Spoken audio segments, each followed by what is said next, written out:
friends, welcome to TN News 24/7. Today நம்ம news சேனலில் DTCP approved வாங்குறதுக்கு எவ்வளவு பணம் செலவாகும், எப்படி வாங்குறதுன்னு தான் நம்ம இப்போ பார்க்க போகிறோம்.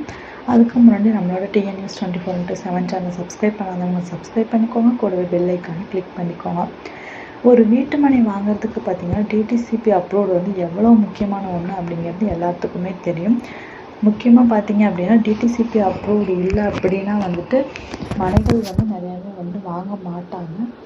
அது வந்துட்டு பட்டா செல்லாத அப்படின்னு வந்துட்டு சொல்லுவாங்க. ஸோ நீங்கள் வந்துட்டு டிடிசிபி அப்ரூவ்டு வாங்கணும் அப்படின்னா உங்களுக்கு ப்ராசஸ் என்ன, அதுக்கு என்னென்ன தேவைப்படும், எவ்வளவு செலவாகும் பார்த்தீங்க. கொண்டு போக வேண்டிய ஆவணங்கள் பார்த்தீங்கன்னா பட்டா கொண்டு போகணுங்க.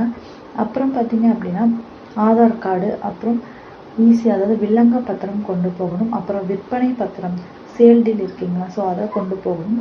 அதுக்கப்புறம் பார்த்தீங்க அப்படின்னா அதுக்கு 2016க்கு முன்னாடி, இப்போ வந்து 2016க்கு முன்னாடி வந்துட்டு நிலம் வாங்கினவங்கக்கிட்டையெல்லாம் வந்துட்டு கண்டிப்பாக டிடிசிபி அப்ரூவல் வந்துட்டு இருக்காது. ஸோ அதுக்கப்புறம் வாங்கினவங்களுக்கு மட்டும்தான் டிடிசிபி அப்ரூவ்டு இருக்கும். ஸோ 2016க்கு முன்னாடி இந்த டாக்குமெண்ட்ஸு, அதுக்கப்புறம் மூலப்பத்திரம், அதனோட தாய் பத்திரம்னு சொல்லுவாங்க இல்லைங்களா, இது எல்லாமே வந்துட்டு நீங்கள் கொண்டு போகணுங்க.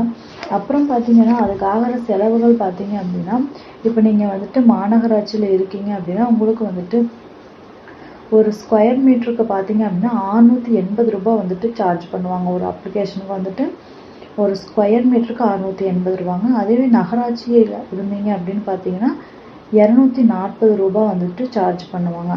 இதுவே வந்துட்டு பஞ்சாயத்து, பேரூராட்சி இந்த மாதிரி இருந்துச்சு அப்படின்னா 105 ரூபாய் வந்துட்டு உங்களுக்கு சார்ஜ் பண்ணுவாங்க. ஸோ இது வந்துட்டு எல்லா பக்கமும் ஒரே மாதிரியான வந்துட்டு அது சொல்ல முடியாது.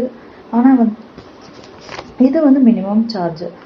ஸோ நீங்கள் வந்து டிடிசிபி அப்ரூவ்டு வாங்குறீங்க அப்படின்னா உங்களுக்கு வந்துட்டு நீங்கள் எவ்வளோ நிலம் வாங்குறீங்க அப்படிங்கிறத நீங்கள் இந்த சார்ஜஸ் வச்சு நீங்கள் வந்து கணக்கு போட்டு பார்த்துக்கலாம். ஸோ இது வந்து உங்களுக்கு ரொம்பவே யூஸ்ஃபுல்லாக இருக்கும்.